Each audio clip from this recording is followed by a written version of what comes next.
Bismillahirrahmanirrahim. Assalamualaikum warahmatullahi wabarakatuh. Alhamdulillahi rabbil alamin wal aqibatu lil muttaqin wala udwana illa 'alal zalimin. Asyhadu an la ilaha illallah wa asyhadu anna Muhammadan 'abduhu wa rasuluhu la nabiyya ba'dah. Amma ba'du. Ibarat sekalian, menjelang berbuka adalah waktu yang paling mustajab di sisi Allah Subhanahu wa ta'ala jika kita berdoa. Dan seluruh kita pasti punya hajat yang hebat. Seluruh kita pasti punya ketergantungan yang tidak putus-putus kepada Allah Subhanahu wa ta'ala. Nanti insya Allah menjelang berbuka kita akan berdoa bersama-sama insya Allah. Sebentar, beberapa menit menjelang berbuka, izinkan saya menyampaikan sebuah berita besar. Di dalam Taurat, di dalam Injil, dan di dalam Al-Quran sepakat dikatakan bahwa akhir daripada dunia adalah kiamat besar. Bapak-bapak dan ibu-ibu, hamba-hamba Allah sekalian yang kami muliakan, dengan tanpa menyebutkan gelar pangkat jabatan yang semoga Allah mencintai bapak semua, semoga Allah melindungi dunia dan akhirat. Ketahuilah, Nabi Muhammad pernah didatangi oleh malaikat Jibril yang menjelma menjadi seorang lelaki yang sangat tampan. Malaikat ini bertanya, kapan kiamat? Nabi menjawab, Allah yang maha tahu, saya tidak tahu. Mungkin ente lebih tahu daripada saya, kata Nabi kepada malaikat ini. Tapi ketika ditanya, sebutkan kepada saya ciri-cirinya, tanda-tanda bahwa kiamat sangat dekat. Nabi mengatakan, saya tahu. Apabila engkau menemukan satu zaman, orang yang hidup pada zaman itu dulunya miskin, kere, penggembala ternak, tidak memakai alas kaki dan telanjang dada. Tiba-tiba mereka menjadi kaya raya dan berkuasa, lalu mereka berlomba-lomba membangun gedung-gedung yang tinggi. Jika zaman itu sudah engkau temukan, maka jarak antara engkau dengan terjadinya kiamat sungguh sudah sangat-sangat dekat sekali.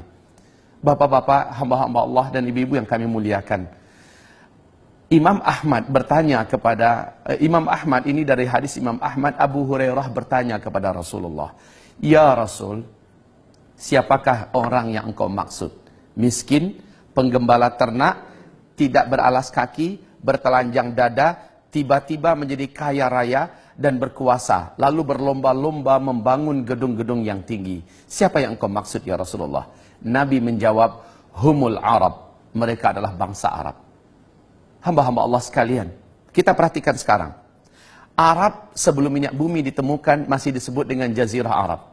Miskin, Pak. Seperti tidak punya harapan hidup dan tak punya masa depan. Tapi ketika minyak bumi ditemukan, mereka langsung memecah diri menjadi 7 negara. Arab Saudi, Kuwait, Qatar, Bahrain, Uni Emirat Arab, Oman, dan Yaman. Masing-masing mereka menjadi negara petrodolar. Kaum muslimin, lihat sekarang apa yang dibuat oleh negeri Arab. Di Arab Saudi, di Mekah Al-Mukarramah, gedung-gedung tinggi pencakar langit sudah mulai saling berlomba bermunculan.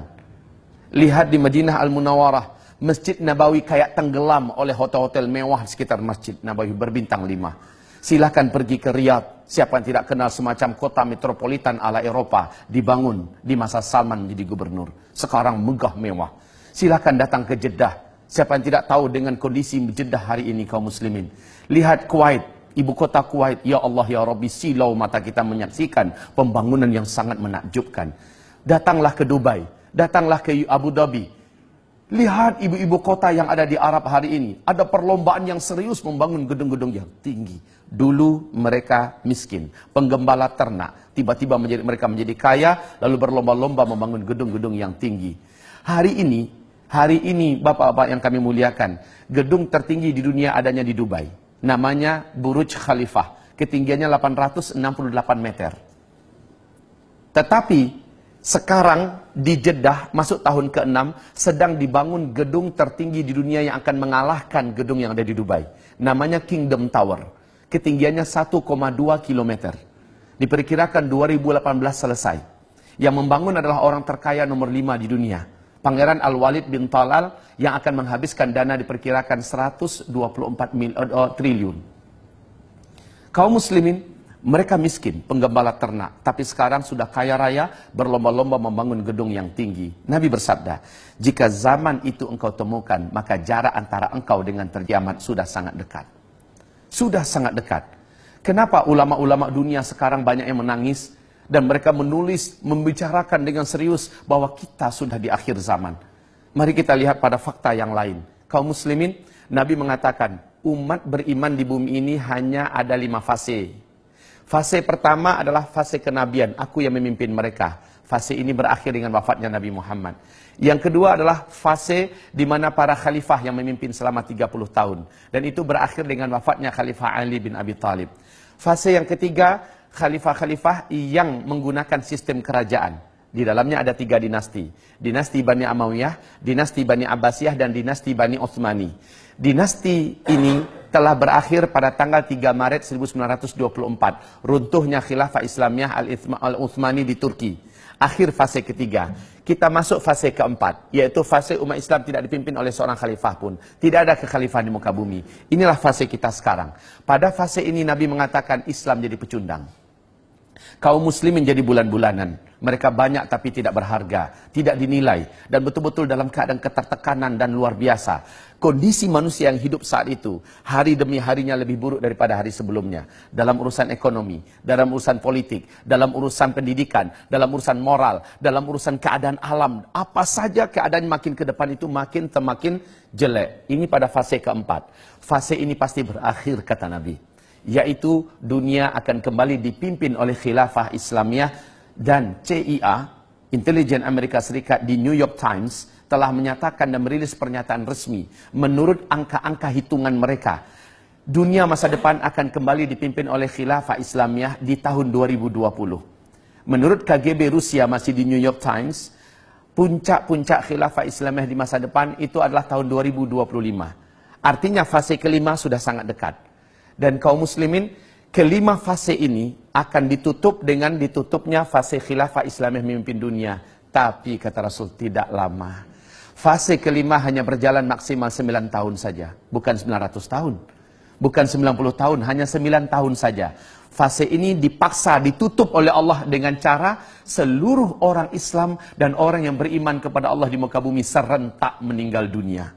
Kenapa? Terjadinya tanda besar kiamat yang ketujuh. Pada tanda besar kiamat yang ketujuh, seluruh orang yang beriman di bumi serentak Allah wafatkan. Bertiupnya angin lembut dari negeri timur atau dari Yaman, angin ini segera membungkus bumi. Orang yang beriman, dimanapun dia berada, apakah dia ada di puncak gunung, di dalam gua, di lembah-lembah, di pulau, di mana saja, asal dia masih ada iman kepada Allah, walaupun imannya hanya seujung kuku, angin itu akan datang kepadanya. Ketika dia disentuh oleh angin itu, terhirup oleh dia angin tersebut, dia pun meninggal di sana. Serentak seluruh orang beriman di muka bumi meninggal dunia. Kaum muslimin, ini Allah ceritakan di dalam Al-Quran. Nabi sebutkan dalam hadis-hadis yang sahih. Nah, hamba-hamba Allah yang kami muliakan, Bapak Ibu tahu berapa lama sebenarnya 5 fase ini? Subhanallah. Di dalam hadis dari Abu Daud, sekalipun hadis ini didhaifkan, bahkan ada yang statusnya dhaif jiddan, tetapi status hadis ini telah dikuatkan menjadi hasan li ghairih, bahwa Nabi mengatakan 5 fase ini di sisi Allah hanya 1500 tahun paling lama. 1500 tahun itu hitungan hijriah, dan kita sekarang sudah 1437 hijriah. Hijriah itu dihitung sejak Nabi hijrah dari Mekah ke Madinah. Sementara menghitung umur umat Nabi atau umat Islam di bumi ini sejak Nabi diutus sebagai Nabi dan Rasul. Sampai wafat serentak umat Islam di dunia, barulah 1500. Kalau sekarang 1437, 13 tahun belum terhitung di Mekahnya Nabi, ditambahkan ke 1437. Berarti sekarang sudah 1450 kita orang Islam di bumi ini hidup. Maknanya, di hadapan kita, wahai hamba-hamba Allah yang kami muliakan, di hadapan kita untuk orang Islam hanya tersisa paling lama 50 tahun lagi. Lalu kita semua akan Allah wafatkan serentak. Siap nggak siap kita, terima nggak terima kita, Allah telah menetapkan sebagai penguasa absolut di langit dan di bumi. Bapak mungkin tercengang mendengarkan ini. Bapak mungkin kaget mendengarkan ini. Tetapi sungguh demi Allah, risalah yang saya sampaikan ini telah sampai ke Arab Saudi, telah sampai ke Amerika. Insya Allah dengan izin Allah di New York, tak lama lagi saya akan diundang menyampaikan materi ini. Di Australia saya telah menyampaikan materi ini. Kita sudah sangat dekat dengan akhir zaman. Hamba-hamba Allah yang kami muliakan. Yang paling mengejutkan adalah Nabi menyebutkan ada 10 tanda besar kiamat. 10 tanda besar kiamat ini tidak akan terjadi kiamat sampai yang 10 ini muncul seluruhnya. Dan yang 10 ini harazatun manzumatun fi silk. Iyuqta'u silkun yatba'u ba'duha ba'dan. 10 tanda besar kiamat ini seperti butir-butir marjan. Yang di tengah-tengahnya ada ruangan kosong dapat dimasukkan tali atau benang. Jadi antar satu dengan yang lain itu terhubung gara-gara adanya tali yang menghubungkan. Di bagian bawahnya disimpul. Sehingga tertahan untuk keluar. Iyuqta'u silkun. Ketika simpul bawah itu dipotong, diputus, meluncurlah butiran yang pertama. Apa yang terjadi dengan butiran kedua? Langsung menyusul dengan cepat. Butiran ketiga menyusul juga lebih cepat. Pap, pap, pap, pap, pap, pap, seluruhnya keluar. Artinya, kalau yang pertama sudah terjadi, yang kedua menyusul dengan cepat. Nggak pakai 1000 tahun jaraknya. Nggak pakai 100 tahun. Tidak pakai 10 tahun. Tidak. Sangat cepat sekali. 10 tanda besar kiamat ini yang pertama adalah terjadinya dukhan. Apa itu dukhan? Kabut debu yang teramat sangat tebal dan panas membungkus bumi selama 40 hari. Saking tebalnya, kata Rasulullah, tidak diketahui kapan malam, kapan siang. Kemudian kabut ini sangat panas. Saking panasnya, kata Rasulullah, orang-orang kafir di muka bumi dan orang-orang Islam yang suka buat dosa sebelum terjadinya dukhan itu sampai melepuh kulit-kulit mereka, menjadi jelek bentuk rupa mereka. Tapi orang beriman yang amal solehnya banyak, sebelum ini terjadi mereka beramal soleh yang banyak, Allah jadikan mereka selamat dan kebal, dan mereka hanya seperti terserang flu dan demam saja. Masya Allah. Setelah dukhan selesai, bumi kembali terang, matahari kembali nampak. Apa yang terjadi? Petaka besar. Pertama, seluruh teknologi di muka bumi sudah terhenti. Tidak ada listrik, tidak ada sinyal, internet, handphone sudah hilang seluruhnya. Ini yang dikatakan oleh Rasulullah, ketika Al-Mahdi nanti muncul, kalian semua akan kembali seperti zaman sekarang. Kalian akan perang dengan menggunakan pedang, dengan tombak, dengan panah, dan menunggang kuda kembali. Albert Einstein saat didesak oleh lebih 2000 wartawan seluruh dunia, beliau mengatakan tentang perang dunia ketiga. Dalam keyakinan dan analisa kami, perang dunia ketiga nanti adalah dengan senjata manual. Semua senjata modern canggih yang kalian buat hari ini tidak ada yang bisa dipakai. Persis dengan pernyataan Steve Jobs sebelum beliau meninggal dunia di hadapan ribuan karyawannya. Pernyataan Steve Jobs adalah, setelah saya nanti, tak lama kemudian kalian semua akan kembali ke zaman batu. Persis seperti yang digambarkan Nabi Muhammad SAW dulu. Jadi setelah dukhan, semua teknologi sudah musnah. Kita kembali ke zaman di mana kita dipaksa untuk hidup secara manual. Dan ini yang sangat menakutkan, Pak. Kenapa? Berikutnya, gara-gara dukhan, seluruh yang ada di muka bumi ini, tanam-tanaman, tumbuh-tumbuhan, pada banyak yang mati. Kelaparan merata di mana-mana. Gara-gara lapar, kata Rasul, banyak chaos dan keributan. Kekacauan demi kekacauan, memperebutkan makanan sampai membunuh tetangga pun terjadi. Dan ini akibat daripada sulitnya dan langkanya makanan. Iklim udara menjadi sangat panas. Setelah itu manusia mulai putus asa hidup. Sampai-sampai orang yang paling kuat imannya, kata Nabi, kalau lewat dekat kuburan dia berkata, alangkah enaknya orang yang dalam kuburan itu kalaulah saya bisa ditinggal di dalam seperti mereka. Ini orang beriman loh ngomong. Sementara orang yang tidak beriman, mereka akan putus asa hidup. Mereka hanya memilih salah satu di antara dua cara. Menjadi brutal untuk mempertahankan hidup, atau bunuh diri, mengakhiri hidup. Setelah itu, Masya Allah, waktu azan masuk, Bapak Ibu, silahkan berbuka. Air sudah ada di hidangan Bapak-Bapak. Semoga Allah menerima amal ibadah puasa kita.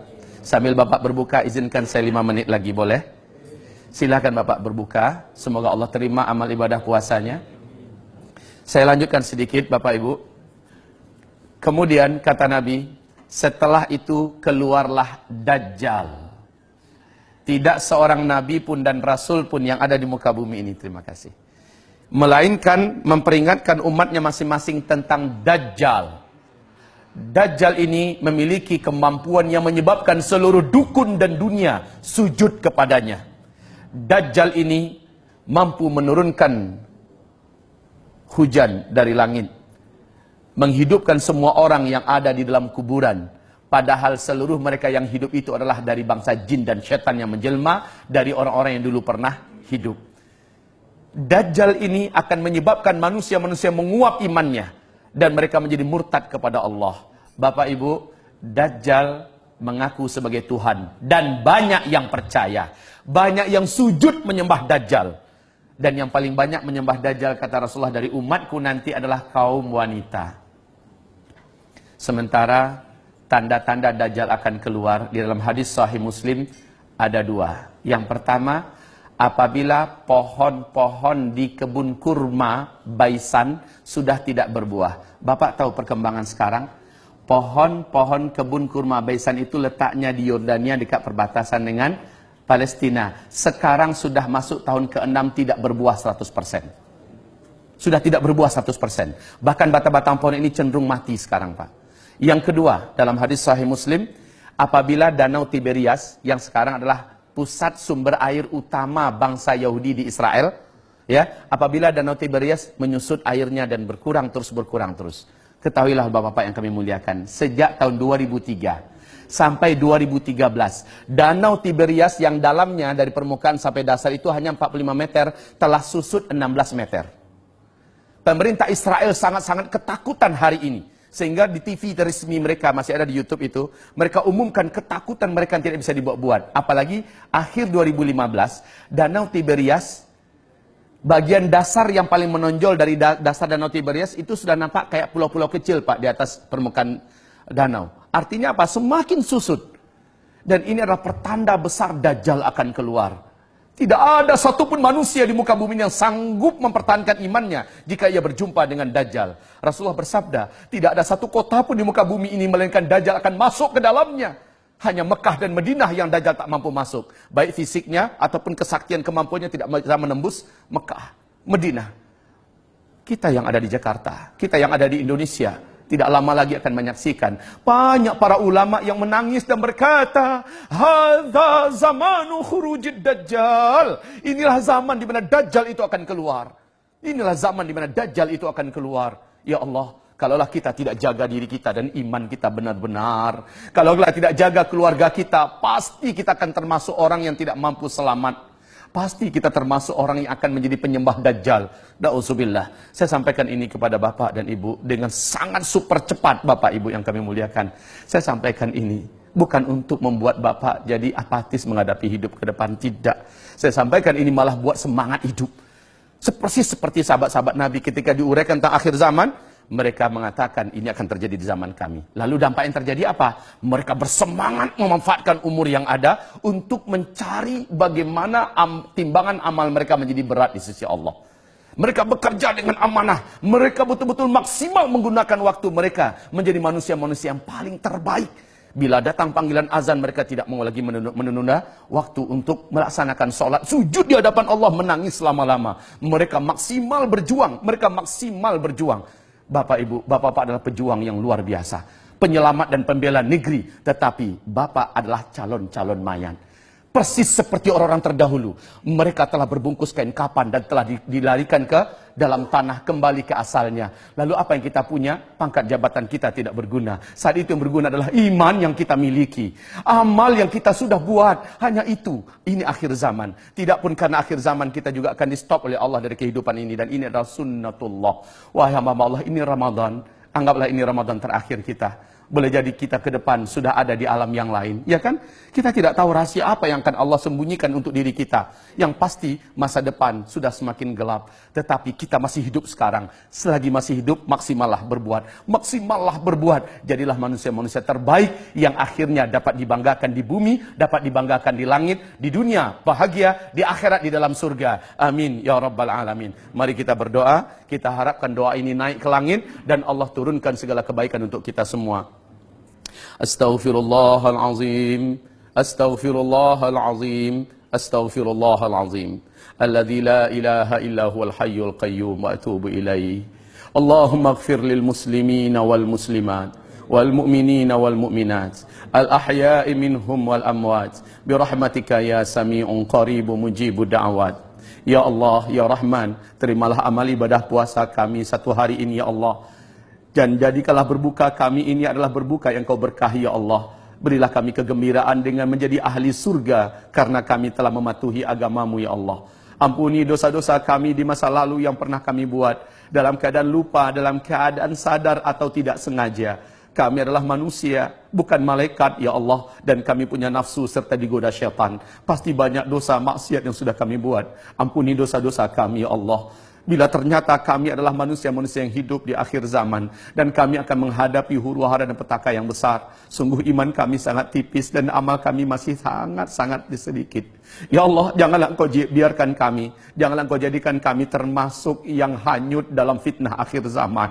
Selamatkan kami semua ya Allah. Selamatkanlah para panglima-panglima kami yang ada, jenderal-jenderal kami yang ada, petinggi-petinggi militer ini yang ada ya Allah. Berikanlah mereka hidayah-Mu, kuatkanlah iman di hati mereka ya Allah. Kuatkanlah iman di hati mereka ya Allah. Kuatkanlah iman di hati mereka. Jadikanlah mereka mencintai masa depan dan akhirat mereka lebih besar daripada cinta kepada dunia yang ada.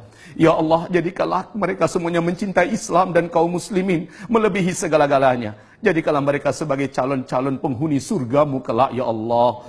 Lindungi mereka dan selamatkan mereka dari api neraka-Mu ya Allah. Dan janganlah biarkan Dajjal berhasil menjadikan mereka bala tentaranya ya Allah. Tapi jadikanlah mereka bala tentara-Mu ya Allah di akhir zaman, di mana mereka hanya berpihak untuk-Mu dan hanya demi-Mu dan karena-Mu ya Allah. Ya Allah ya Rahman ya Rahim, terimalah amal ibadah mereka semua. Terimalah solat mereka, puasa mereka, umrah dan haji mereka, sedekah dan infak mereka. Jadikanlah hati mereka mengkilat terang benderang karena cahaya iman yang Kau masukkan. Ampuni, ampuni, ampuni seluruh mereka, kami semua tanpa terkecuali. Ya Allah, selamatkanlah keluarga kami seluruhnya dari fitnah dan huru-hara petaka akhir zaman. Ya Allah, ampunilah seluruh apapun yang sudah kami buat dengan terpaksa atau dalam keadaan sukarela. Apapun yang sudah kami buat, ampuni seluruhnya ya Rabbal Alamin. Ya Allah ya Rahman, ya Allah ya Rahim, ya Mujibas Sa'ilin, inna natubu ilaik wa nastaghfiruka ya Rabbal Alamin. Rabbana atina fid dunya hasanah wa fil akhirati hasanah wa qina adzaban nar. Subhana rabbika rabbil izzati amma yasifun wa salamun alal mursalin walhamdulillahi rabbil alamin. Allahumma amin. Sallallahu alaihi wasallam. Demikian dari saya, mohon maaf setelah mengambil waktu Bapak lebih daripada waktu berbuka. Mari kita baca surat Wal Asri Bapak-bapak. Bismillahirrahmanirrahim. Wal asri innal insana lafi khusr illa alladhina amanu wa amilus salihat wa tawasaw bil haqq wa tawasaw bis sabr. Allahumma arhamna bil Quran wa sadaqallahul azim. Nabi berkata, siapa yang akan berdiri di tempat duduknya lalu dia membaca doa kafaratul majlis, sebelum ia berdiri Allah sudah gugurkan seluruh dosa-dosa kecil yang perbuat sebelum itu. Mari kita baca bersama-sama ya Pak ya. Subhanakallahumma wa bihamdika asyhadu an la ilaha illa anta astaghfiruka wa atubu ilaika. Amin ya rabbal alamin. Walhamdulillahi rabbil alamin. Wabillahi taufiq wal hidayah. Mohon maaf lahir batin. Wassalamualaikum warahmatullahi wabarakatuh.